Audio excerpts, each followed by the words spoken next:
இன்னைக்கு நம்ம வீடியோவில் பூண்டு குழம்பு எப்படி செய்யலான்னு பார்க்கலாம். அதுக்காக நான் 3 பூண்டு பெரிய பூண்டாக எடுத்து இது போல் தோல் உரித்து எடுத்து வச்சுருக்கேன். ஒரு 12 சின்ன வெங்காயம் தோல் உரித்தது கட் பண்ணலை. ஒரு பெரிய லெமன் சைஸ் புளி எடுத்து 1/2 அன் ஹவருக்கு முன்னாடியே தண்ணியில் ஊற வச்சுருக்கேன். இதோட ஜூஸ் மட்டும் நம்ம வடிகட்டி எடுத்துக்கலாம். 1 டீஸ்பூன் மிளகு, 1 டீஸ்பூன் சீரகம், 1/2 டீஸ்பூன் மஞ்சள் தூள், 2 டேபிள் ஸ்பூன் மல்லித்தூள், 1/2 table spoon Kashmiri chilli powder எடுத்திருக்கேன், 1 டீஸ்பூன் வெந்தயம், கொஞ்சமாக கருவேப்பிலை, உப்பு தேவையான அளவு, எண்ணெய் தேவையான அளவு. இப்போ எப்படி செய்யலான்னு பார்க்கலாம். இப்போது ஒரு மண் சட்டி எடுத்திருக்கேன். சட்டி நல்லா ஹீட் ஆயிடுச்சு. இதில் 1 டேபிள் ஸ்பூன் அளவுக்கு எண்ணெய் சேர்த்துக்கிறேன். நான் நல்லெண்ணெய் தான் சேர்க்குறேன். இப்போ எண்ணெய் சூடானதும் மிளகு, இப்போ மிளகு நல்லா வெடித்ததும் இதில் சீரகம் சேர்த்துடலாம்.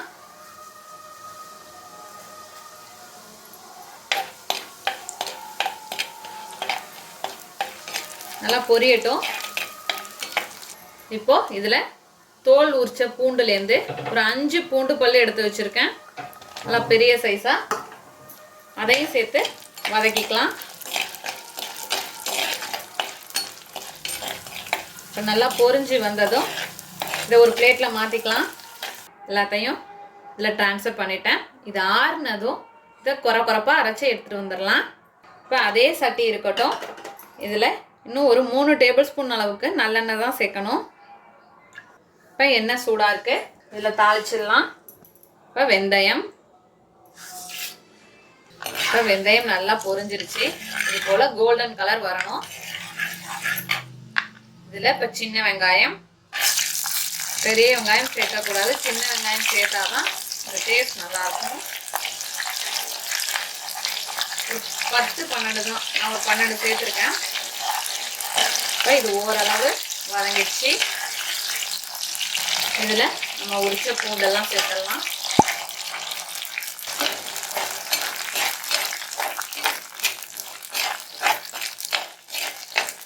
இந்த பூண்டு வெங்காயம் நல்லா வதங்கட்டும். இந்த பூண்டோட கலர் ரொம்ப மாறிடக்கூடாது, அதனால மீடியம் ஃப்ளேம்லேயே வச்சு வதக்கிக்கலாம். இப்போ அது வதங்குறதுக்குள்ள நம்ம புளியோட ஜூஸ் எடுத்து வச்சுருக்கோம். இது போல் புளியோட ஜூஸ் எடுத்து வச்சாச்சு. அதில் ஒரு 1/2 டீஸ்பூன் அளவுக்கு எண்ணெய் சேர்த்துருக்கேன். இதோட ஒரு கொத்து கருவேப்பிலையில,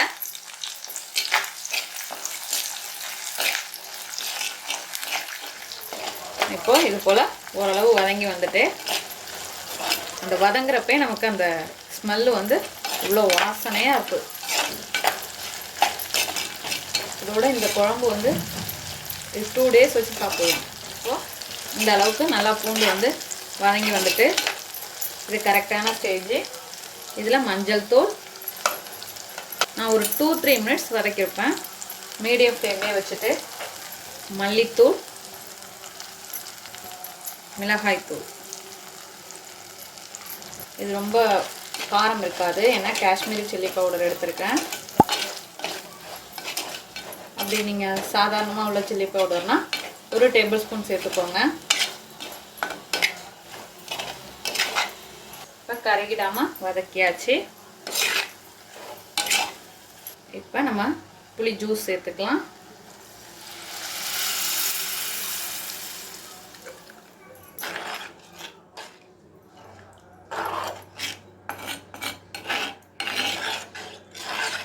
இப்போ குழம்புக்கு தேவையான அளவு உப்பு,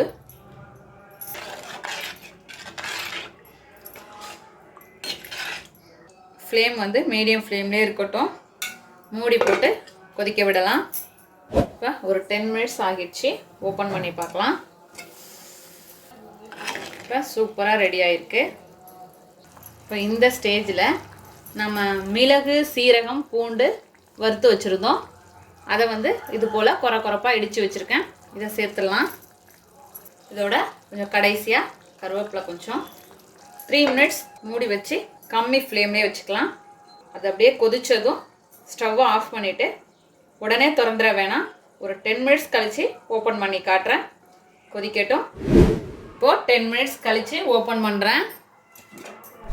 இப்போ நம்மளோட பூண்டு குழம்பு சூப்பராக ரெடி ஆகிருக்கு. அவ்வளோதான், நம்மளோட அருமையான அற்புதமான பூண்டு குழம்பு தயாராகிடுச்சு. இதே போல் நீங்களும் உங்கள் வீட்டில் செஞ்சு பார்த்துட்டு எப்படி வந்துச்சுன்னு கமெண்ட்டில் சொல்லுங்கள். தேங்க்யூ.